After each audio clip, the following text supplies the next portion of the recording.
So hello everyone and welcome back to the another video. और आज हम एक और क्वेश्चन करने वाले हैं, that is question number 16 of miscellaneous exercise straight lines. ठीक है, देखो क्या कहता है, फाइंड द डायरेक्शन। हमें डायरेक्शन बतानी in which a straight line must be drawn, यानी एक स्ट्रेट लाइन हमें ड्रॉ करनी है और उस स्ट्रेट लाइन की हमें डायरेक्शन बतानी है। कहता है ना, find the direction in which a straight line must be drawn, यानी एक स्ट्रेट लाइन हमें ड्रॉ करनी है और उसकी डायरेक्शन बतानी है। थ्रो द पॉइंट, अब उस स्ट्रेट लाइन की कुछ हमें कंडीशंस दे दी गई हैं। थ्रो द पॉइंट, जिस स्ट्रेट लाइन की हमें डायरेक्शन बतानी है वो स्ट्रेट लाइन -1, 2 से पास हो रही है ना। शो डैट, चलो हम सबसे पहले इतना ही कर लेते हैं कि हमें एक स्ट्रेट लाइन की इक्वेशन बतानी है, यानी कुछ ये डायग्राम बनेगा। हमें नहीं पता है किस डायरेक्शन में, हमें बतानी है। अच्छा, ये पॉइंट जो है स्ट्रेट लाइन पास होती है -1, 2 से। ठीक, आगे पढ़ो। Show that it's intersection point with the line, इस लाइन का इंटरसेक्शन पॉइंट किसी दूसरी लाइन के साथ में, किसके साथ में, इस वाली लाइन के साथ में। यानी एक और लाइन है, कौन सी, ये एक और लाइन है। अब इस लाइन की इक्वेशन इन्होंने दे दी है क्या, x + y = 4। अच्छा, इसका जो इंटरसेक्शन पॉइंट है, उन्होंने क्या कहा इंटरसेक्शन पॉइंट के बारे में, show that it's intersection point with the line may be at a distance of 3 units. उन्होंने इंटरसेक्शन पॉइंट तो नहीं दिया, लेकिन कहा जो इंटरसेक्शन पॉइंट है वो 3 यूनिट डिस्टेंस पर है। यानी उन्होंने ये डिस्टेंस दे दी है क्वेश्चन में हमें। हाँ बोलो यार, इतना समझ में आया। अगर इसको पी बोल दें, इसको क्यू बोल दें तो कोई दिक्कत नहीं है। तो पी क्यू उन्होंने एक तरह से हमें कितना दे दिया है, 3 दे दिया है। और हमसे कहता है कि जो ये लाइन है, इस लाइन की आप इक्वेशन बताओ। समझ रहे हो, सॉरी इक्वेशन नहीं, इस लाइन की डायरेक्शन बताओ। समझ पा रहे हो? तो देखो जरा कैसे इस क्वेश्चन को हम लोग करेंगे। बढ़िया क्वेश्चन है, मजेदार क्वेश्चन है। अगर ये जो क्यू पॉइंट है, इसको हम कुछ मान लें, इसके कोऑर्डिनेट को, भाई पी के कोऑर्डिनेट -1, 2 है, तो क्यू के कुछ मान लो अपनी तरफ से। हम a, b मान लें तो कोई दिक्कत, h, k मान लो, कुछ भी मान लो, हम a, b मान लें तो कोई दिक्कत नहीं है। अब जरा ध्यान से समझना, समझना क्या, ये जो क्यू पॉइंट है ना, क्या इस वाली इक्वेशन पे लाई कर रहा है, x + y + 4। हाँ बोले यार, लाई कर रहा है ना यार। इसको अगर हम लाइन 1 कह दें समझने के लिए अपने तरीके से, इसको लाइन 2 बोल दो, इसको लाइन 1 कह दो। ठीक, तो देखो Q जो पॉइंट है वो लाइन 2 पर लाई कर रहा है। इसका मतलब जो Q के कोऑर्डिनेट्स होंगे वो लाइन 2 के इक्वेशन को सेटिस्फाई करेंगे, है ना। तो लाइन 2 हमें देखो क्या दी है, x + y = 4। अब सिंस Q ब्रैकेट में a, b also lie on, कहाँ पर है, line 2, then it should satisfy, वो सेटिस्फाई करेगा किसको, line 2 equation, equation of line 2। ठीक, तो इक्वेशन ऑफ लाइन 2 क्या है, x + y = 4। तो x की जगह a हो जाएगा, y की जगह b हो जाएगा, = 4। यहाँ से आप a निकाल लो चाहे b निकाल लो, b = 4 - a। इसमें कोई दिक्कत, कोई परेशानी नहीं, बहुत आसानी से इतना काम तो हमने कर लिया ना यार, इसमें कोई दिक्कत नहीं है। ठीक, इतना तो समझ में आ गया। अब जरा देखो, पहले कोऑर्डिनेट्स ऑफ q क्या थे, समझना जरा, कोऑर्डिनेट्स ऑफ q क्या थे, वो थे a, b। हमने कहा हमने b की वैल्यू निकाल ली है, कितनी, 4 - a। तो अब क्या बन गए, a, 4 - a, ये बन गए। समझ रहे हो। और अगर हम पी क्यू वाला, अब हम जो है फंडा अपना यूज़ करते हैं, जरा कॉन्सेप्ट है, जरा ध्यान से समझना, मस्त कॉन्सेप्ट है ये। ठीक, अगर हम पी क्यू वाला फंडा अपने ध्यान से यूज़ करें, डेट इज, जरा देखो ध्यान से। अब मैं इस कॉपी पे कर देता हूँ, ठीक, वहाँ जगह नहीं बची है थोड़ा सा। देखो हम लोग क्या करेंगे कि अगर हम लोग निकालें क्या पी क्यू, समझना ध्यान से, अगर हम लोग पी क्यू निकालें तो पी क्यू क्या निकलेगा, √ में x2 - x1 का whole of square plus y2 - y1 का होल ऑफ स्क्वायर। हाँ बोलो। तो पी क्यू तो उसने हमें दिया है ना क्वेश्चन में 3। हाँ बोले यार, डायग्राम दिख रहा है ना।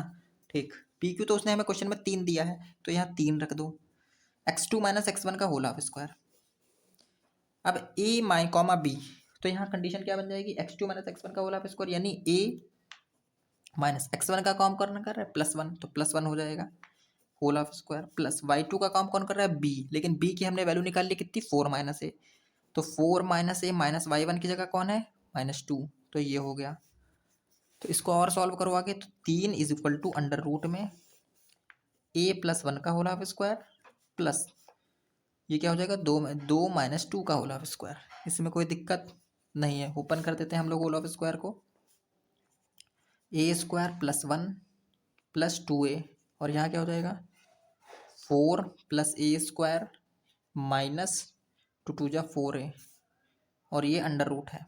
अगर हम अंडर रूट को हटाएंगे तो इधर क्या हो जाएगा, 9 हो जाएगा, तो हटा दिया। ठीक, अब जरा ध्यान से समझना, ये a², ये a², ये क्या बन गया 2a²। हाँ बोलो भैया, ये 2a, ये 4 है, तो बचा क्या माइनस का 2a।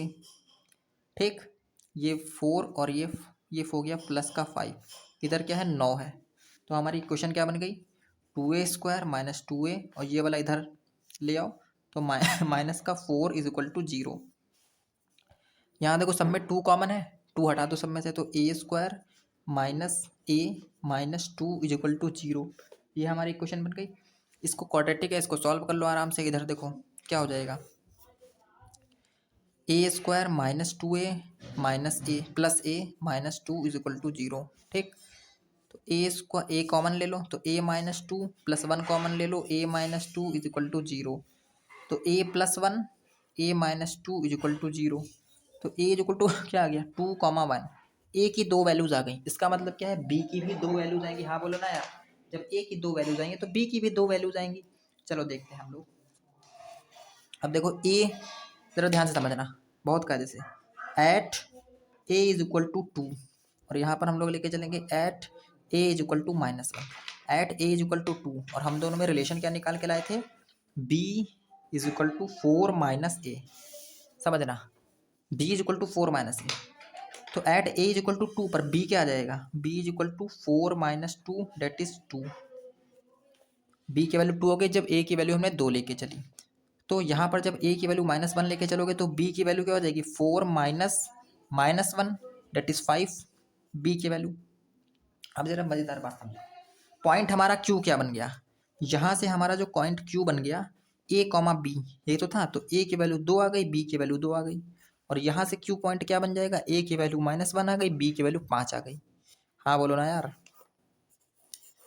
यानी 2 कोऑर्डिनेट्स हमारे पॉइंट q के बन गए, तो जाहिर सी बात है कि हमारी 2 इक्वेशन सब बन जाएंगी। हाँ बोलो भैया, अब जरा समझना देखना, हमने यहाँ तक कर लिया, कहाँ तक, q हमारे 2 पॉइंट्स बन गए। हाँ बोलो, समझ रहे हो, हमें क्या बतानी थी कि लाइन जो है वो कहाँ पर क्या कर रही है, डायरेक्शन क्या है उसकी, जरा समझना।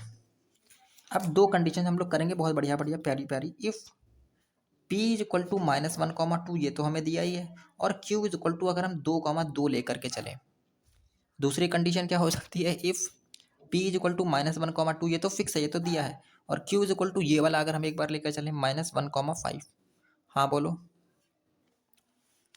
अब दोनों की जरा स्लोप निकाल दो। तो यहाँ से अगर हम स्लोप निकालें किसकी, पी क्यू की, तो क्या होगा y2 - y1, यानी 2 - 2 अपॉन में क्या 2 + 1, तो ये हो जाएगा 0 अपॉन में 3, और 0 अपॉन में 3 क्या हो जाएगा, मतलब क्या 0, तो m इज इक्वल टू 0। यहाँ से एक बार लेकर चलो, m is equal to y2 - y1, 5 - 2 और -1 + 1, यानी 3 - 0, यानी ये क्या हो जाएगा इन्फिनिटी। हाँ बोलो यार, यानी एक बार हमारी स्लोप इन्फिनिटी आ गई, एक बार हमारी स्लोप 0 आ गई। जरा इसका उद्देश्य समझना, जरा मतलब समझो बहुत कायदे से। जब m इज इक्वल टू 0 है ना यार, देखो जब m इज इक्वल टू 0 है ना, उसका मतलब क्या है, उसका मतलब ये है कि tan theta is equal to 0 है, m is equal to tan theta होता है। ठीक, इसका मतलब क्या हो गया कि tan theta is equal to मतलब 0, इसको हम tan 0 लिख सकते हैं, इसका मतलब थीटा इज इक्वल टू 0। अभी अभी कॉन्सेप्ट सिखाते हैं कि कहाँ इसका मतलब क्या है। देखो इसमें भी हम लोग लगा दें तो tan theta is equal to क्या हो जाएगा इन्फिनिटी, और इन्फिनिटी क्या होता है tan 90 की वैल्यू। हाँ बोलो यार, इसका मतलब क्या हो गया कि थीटा बराबर हमारा क्या आ गया 90 डिग्री। अब जरा इन दोनों का मतलब समझो, थीटा होता क्या है, जब हम पढ़ते थे m is equal to tan theta, तो ये बताया होगा जब कभी भी पहली बार तुमने पढ़ा होगा स्लोप क्या होता है, कि जो स्लोप होता है ना वो एक्स एक्सिस से, पॉजिटिव एक्स एक्सिस से कितना उठ रहा है, वही तो स्लोप होती है। जैसे मान लो ये इतना उठ रहा है, हम कहते थे कि थीटा एंगल उठ रहा है। अब यहाँ पे तो कह दिया थीटा इज इक्वल टू 0, इसका मतलब अगर ये मेरी एक्स एक्सिस है, हाँ बोलो यार, तो थीटा इज इक्वल टू 0, मगर लाइन जो है वो थीटा 0 है, मगर लाइन एक्स एक्सिस पर ही लाई कर रही है, हाँ बोला यार।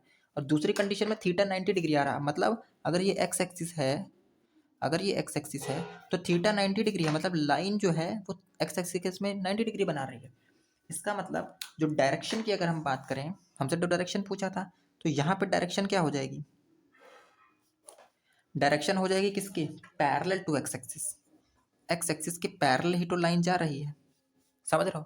और अगर यहाँ से निकालें हम तो डायरेक्शन क्या हो जाएगी, परपेंडिकुलर टू एक्स एक्सिस, या हम कह सकते हैं डायरेक्शन क्या हो सकती है, पैरेलल टू वाई एक्सिस, ऐसे भी लिख सकते हैं, समझ रहे हो।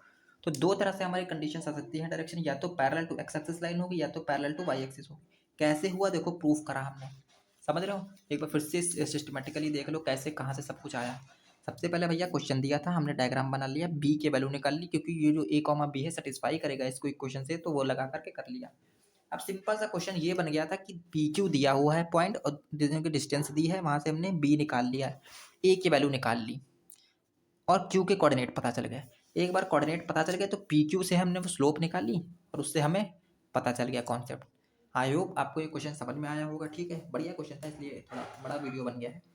मिलते हैं नेक्स्ट वीडियो में, और अगर वीडियो बढ़िया लगा है तो सब्सक्राइब कर सकते हो चैनल को, ठीक है, और वीडियो को लाइक कर दो। चलो मिलते हैं नेक्स्ट वीडियो में।